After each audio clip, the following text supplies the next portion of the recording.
আমাদের দেশে স্বাধীনতার আগে কি হয়েছে আমি খুব ভালো বলতে পারবো না, কারণ তখন আমার বয়স 12 বছরের চেয়ে একটু বেশি।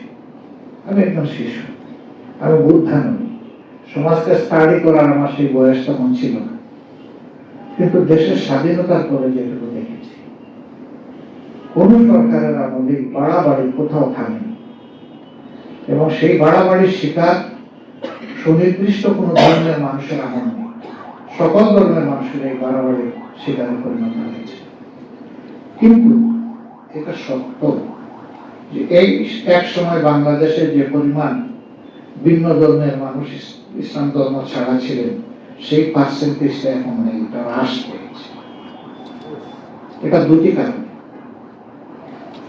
একটা কারণ হলো যারা ক্ষতিগ্রস্ত হয়েছে তারা সম্মানের ভয়ে দেশ ছেড়ে চলে গেছে।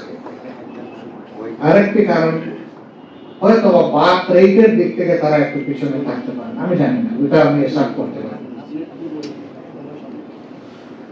2014 সালে যখন আমাদেরকে অনেকগুলো বিষয়ে দায়ী করে সরকার পক্ষ বক্তব্য দিয়েই যাচ্ছিল, তখন আমি জাতিসংঘের হিউম্যান রাইটস কমিশনকে একটা চিঠি দিয়েছিলাম যে বিষয়ে আমরা উদ্বিগ্ন। আমরা চাই জাতিসংঘের আন্ডারে একটা নিউট্রাল ইনকোয়ারি কমিটি হোক। স্বাধীনতার পর থেকে আজ পর্যন্ত যতগুলা ভায়োলেন্স হয়েছে সবগুলা নিউট্রাল এবং ক্রেডিবল ইনকোয়ারি হোক, আমরা সর্বাত্মক সহযোগিতা করব।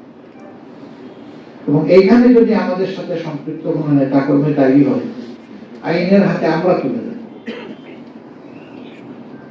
আমি 2 মাস অপেক্ষা করার পরে যখন তার কোনো রেসপন্স পেলাম না, আমি আবার সফট রিমাইন্ডার দিলাম।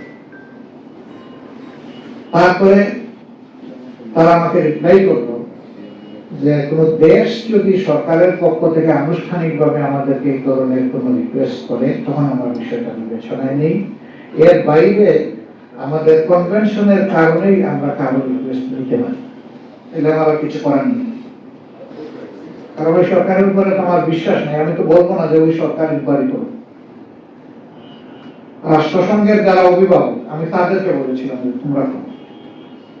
এরপরে সরকারকে আমরা বিবৃতি দিয়ে বললাম যে আমরা চাই জাতিসংঘের অধীনে সরকারের আহ্বানে এই দেশে এটা ইনকোয়ারি হোক। সরকার আমাদের কথায় সাড়া দেয়। আমি এটা দাবি করছি না যে আমরা ভুলের ঊর্ধ্বে, এটাও আমি দাবি করছি না যে আমরা কোনো অন্যায় করি না, কিন্তু এইটা আমি দাবি করতে পারি যে আমরা কোনো ভুল করে থাকলে কেউ আমাদেরকে ধরে দিলে আমরা শুধরাই নিই, এবং যিনি ধরিয়ে দিয়েছেন তার কাছে আমরা কৃতজ্ঞতা প্রকাশ করি। আর কোনো অপরাধ যদি করে থাকে তাহলে আমি নিজেই দাবি করবো যে আমার বিচার হোক, কারণ অপরাধের বিচার সরি বলে হয় না, অপরাধের বিচারের শাস্তি পেতে হয়। উপযুক্ত সাক্ষী প্রমাণের ভিত্তিতে শাস্তি হবে না।